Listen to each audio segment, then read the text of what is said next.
Hello, everyone, and welcome to my presentation about human reproductive cloning, gene editing, and the ethics behind both. My name is Aleksandra Oppmann, student of Dr. Frise, and my research team are the Double Crossers.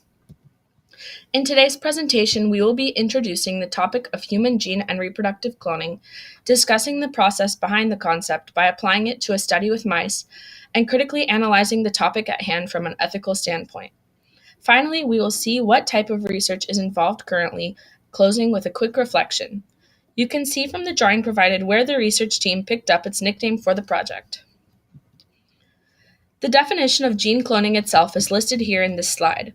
From this description, we can understand what kind of research can be and has been done with genetics, including genes, cells, tissues, and even entire organisms, as according to the National Human Genome Research Institute. Three types of artificial cloning available include gene cloning, reproductive cloning, which we will specifically focus on for this project, and therapeutic cloning. Reproductive cloning focuses on creating an animal that is genetically identical to a donor animal through somatic cell nuclear transfer, which can be understood through the attached image. This study combines the previous slide with the transition into the ethics behind HRC and the kinds of research being currently studied in the field.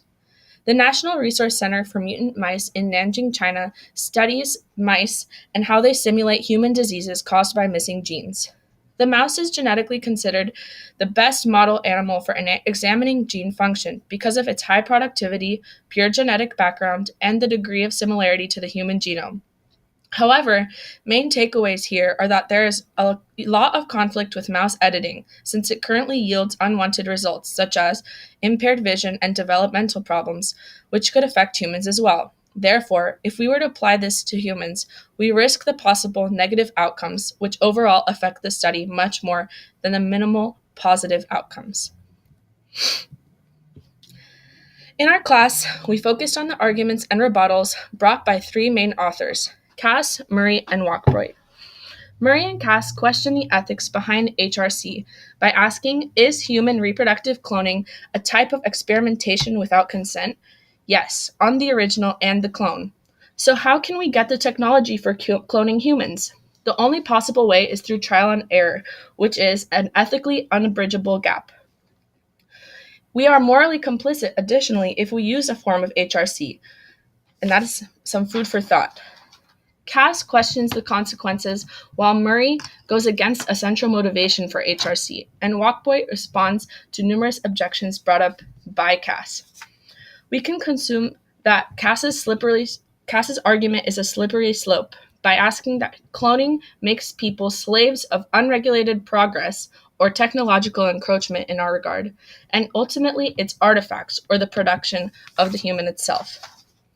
Cass continues by bringing up three main concerns: identity and individuality, procreation becoming manufactured, and despotism and changes in the parent and child relationships. However, Wackroyd responds by bringing up that identity and individuality are not a concern because humans do have identical twins, so we can't question the identity of a person. With procreation becoming manufactured, this is not a unique scenario to just HRC. And with changes in a parent and child relationship, HRC doesn't really matter, considering there are tough familial conflicts without reproductive cloning involved. Details provided by the National Center for Biotechnology Information answers the questions listed on this slide. The methods that might be used now to clone a human would follow the general scheme used to cloning other animals and would be modified according to information peculiar to human biology, obtained through research and observation. Of course, any participant in human reproductive cloning would require at least some kind of protection afforded to a participant in other kinds of research, specifically consent, which is already in deliberation with the autonomy of the fetus being brought into the research through HRC. There are plenty of arguments against this work, which we've already spoken of, the main one being animal safety data not applying to humans, since humans are very different from the animals under study, and that frequent failures are seen in normal HRC cloning, and it would be not different. The most recent and really only conducted study on human genetic editing happened just this year and was extremely controversial in the biological world, as it was conducted without any national or international verification and resulted in twin girls born whose DNA was altered with a powerful new tool capable of rewriting the blueprint of life itself.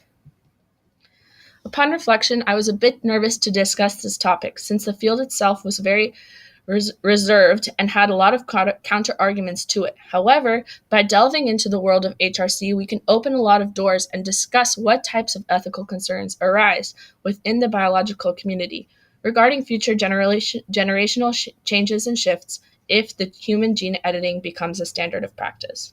Thank you.